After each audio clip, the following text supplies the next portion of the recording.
માનનીય ભરતભાઈએ વાત કરી એ પ્રમાણે ગુજરાતની અંદર એક સુઆયોજિત ષડયંત્રના ભાગ રૂપે એક પ્રકારનું કાવતરું ઘડી જીપીએસસીની મૌખિક પરીક્ષાઓ, જીપીએસસીની એક્ઝામમાં લેખિતમાં ખૂબ સારા ગુણ લાવનારા વિદ્યાર્થીઓને મૌખિકમાં કઈ રીતે પાડી દેવા, એનું આખું ગુજરાતની ભાજપ સરકારે નાગપુરથી વિચારધારા પ્રેરિત હોવાના કારણે એક ષડયંત્ર હાથ ધર્યું છે.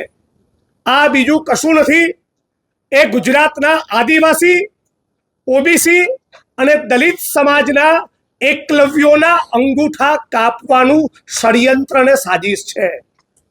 ઓબીસી, આદિવાસી, દલિત સમાજના બાળકો 100માંથી 45 કુપોષિત, એટલે સ્પર્ધાની પરીક્ષામાં પહેલા તો એ રીતે બહાર નીકળી જાય. ઓબીસી, આદિવાસી, દલિત સમાજના વિદ્યાર્થીઓ ક્યાં ભણે? સરકારી સ્કૂલોમાં. તો સિસ્ટમેટિકલી ગુજરાતમાં અને દેશમાં સરકારી સ્કૂલો બંધ કરો. ઓબીસી, આદિવાસી અને દલિત સમાજના વિદ્યાર્થીઓને મોંઘવારીના કારણે પહેલા પણ ખાનગી શાળાઓ પોસાતી નહોતી. છેલ્લા 10 વર્ષમાં શિક્ષણનું જે પ્રમાણેનું વ્યાપારીકરણ અને બજારીકરણ થયું ઓર મુશ્કેલ બન્યું છે.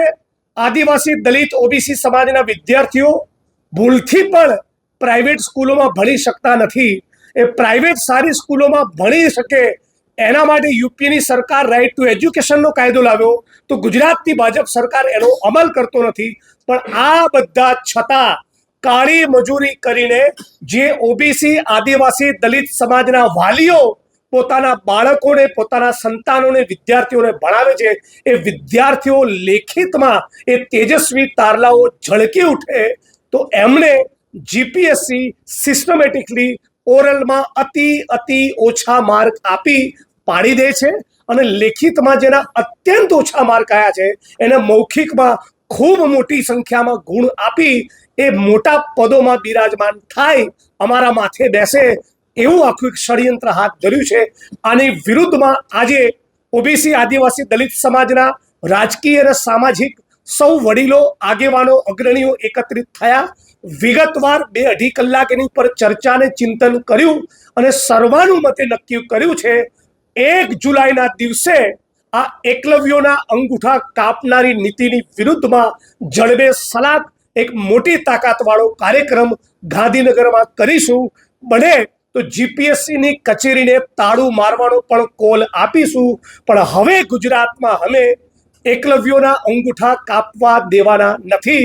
આ બાબતે આજે કૃત નિશ્ચય અને સંકલ્પબદ્ધ થયા છીએ, અને તૈયારીના ભાગરૂપે આખા ગુજરાતના 33 જિલ્લામાં 250થી વધારે તાલુકામાં અને દરેક શહેરમાં અમે લોકો આવનારા દિવસોમાં દલિત, આદિવાસી, ઓબીસી સમાજને જગાડવા આ મુદ્દે રોડ પર ઉતરે, બંધારણીય માર્ગે લડત કરે, એના માટે તૈયાર પણ કરવાના છીએ.